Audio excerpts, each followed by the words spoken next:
What then about Santa Claus? Santa Claus, Ikhwan, also known as Saint Nicholas. Saint Nicholas actually, Ikhwan, was Turkish. That he was an individual who was born in an area in Turkey, approximately in the year 270 Christian era, and he was involved, Ikhwan, he was one of those who were involved and was a participant in the Council of Nicaea.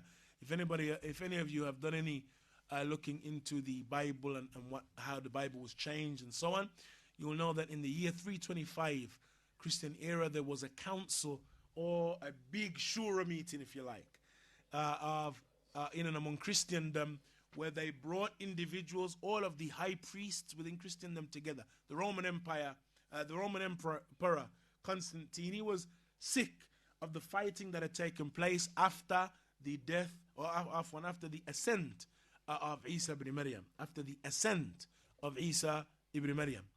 What happened, Ikhwan, in and among Christendom was that Christians split. After Isa ibn Maryam had ascended, Christians split into three groups. There was a group who said that the one who was with us was God himself. There was a second group who said that the one who was with us was the very Son of God. And there was a third group who said, in fact, the one who was with us was a prophet of God. And they were known as the Ya'qubiyya. They were known as the Ya'qubiyya. The first two groups came together and fought against and killed the majority of the Ya'qubiyya, those who held and maintained that it was not the Son of God, it was not God himself, but that it was a prophet of God. And so what happened very quickly after the ascent of Isa ibn Maryam, those who held that he was only a messenger, they were killed other than a few of them. But some of those beliefs, the belief that he was God himself, or the belief that he was a son of God or a messenger of God, caused difference in and among Christendom, and you had individuals who did not accept that he was a son of God. And those individuals, Ikhwan, would be crucified and they'd be burnt at the stake. And because of the fighting and the killing that took place in and among Christendom, the Roman Emperor at that time decided that he is going to bring Christians together, high priests and people of importance among Christendom together. He was going to unite them under one roof, and then they were going to codify the Bible. That is, we're going to remove from the Bible that which is creating the problems, that which causes you to have the opinions that you have, and that which causes you to have your position. We're going to remove it from the Bible, and we're going to unite upon one book that is not the cause of differing and fighting among you. And so they removed a number of the books of the Bible, the Maccabees, they removed many of the books, the Apocryphas, many of the books were removed from the Bible, those books that they considered incongruent with the message of the Bible. And so when those books were removed, the rest of Christendom were united upon this one book that, as far as they were concerned, had one message. And that occurred and took place in the year 325 Christian era. One of the main and the most active and the most superior of the people of knowledge who were present at that time was this Nicholas from Turkey, and he went on to become a saint, and he was given this title of Saint Nicholas. But that was very late. In fact, it wasn't until the 19th century that he was considered a saint. In any case, Saint Nicholas was the one, Ikhwan, who was considered the origin of Santa Claus. It should be known that Santa Claus and the term was something that was incorporated again into the whole affair of the celebration of Christmas, or the name Santa Claus being given to him was actually, there was a Dutch individual, and he was actually a Dutch a writer in a magazine and cartoonist, and he used to draw cartoons of St. Nicholas, and he would call him Santa Claus, which is Dutch in origin.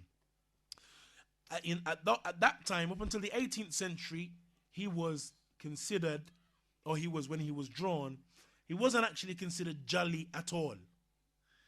Yani, they would depict him as a short man bent over with a long white beard, short man who used to wear a large black cloak. There was no red cloak, Ikhwan, as we see, and this nice rosy cheeked man. Rather, it was an old man who was bent over, and he was known to be quite harsh.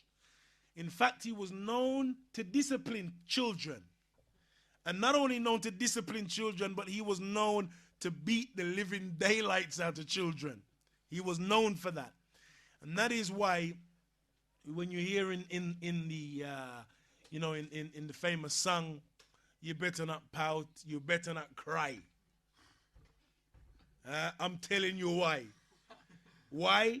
Because Santa Claus is coming to town. Because if you were unruly, it was believed that Santa Claus will beat the living daylights out of you. And that was the picture and the image that was given to Santa Claus at that time. So how then did Santa Claus become this happy picture and figure that we now see them depicting him as? Believe it or not, Ikhwan, it was Coca-Cola. It was Coca-Cola in the early 19th century, in the early 1900s.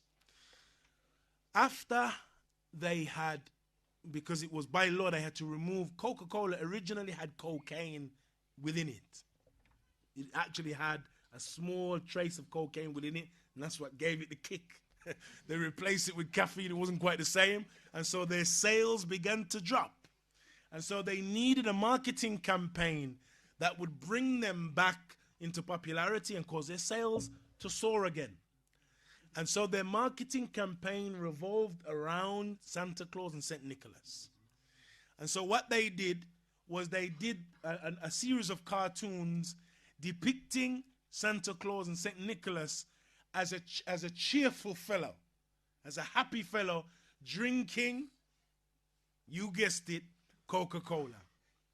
And that it was Coca-Cola, instead of this old, decrepit, horrible man that used to beat children, he is now a nice guy because he's drinking Coca-Cola. And so instead of the black cloak that he was ordinarily depicted in, they changed his black cloak for a Coca-Cola style red coat. And that was where the red garment came in and the happy, cheerful Santa Claus that we see. Similarly, as far as him being upon or having flying horses or what have you, or reindeers and what have you, that similarly came from that god that pagan god that was known for giving out gifts, that she was depicted as being an individual who used to fly in the sky on horses. And so they incorporated that into the whole image of Santa Claus, changed changed the horses for reindeers, and thus, Ikhwan, we had the birth of Santa Claus as we know him. And that, Ikhwan, is how Santa Claus and how he was incorporated into the whole of the Christian festivities and the celebration of Christmas. And when we analyze, Ikhwan, when we look really then at some of the origins, there is yet much more that could be said. When we look at some of the origins, Ikhwan, of how Christianity, how Christmas and the celebration of Christmas came about, then we see, Ikhwan, that its origin revolved around, Ikhwan, not having a robust principle that relates to bid'ah.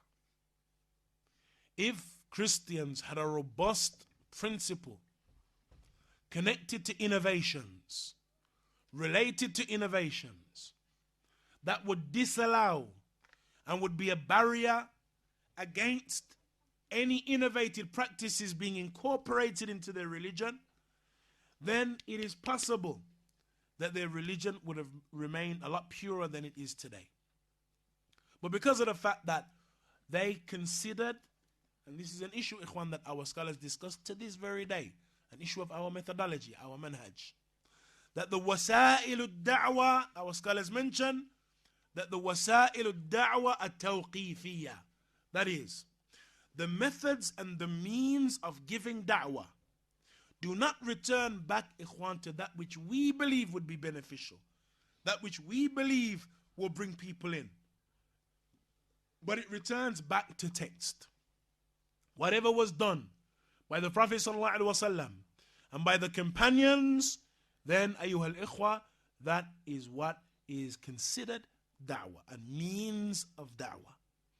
As far as us incorporating that which is not from our deen into the practices or into our giving da'wah, then that, ikhwan, goes against our methodology and against our manhaj.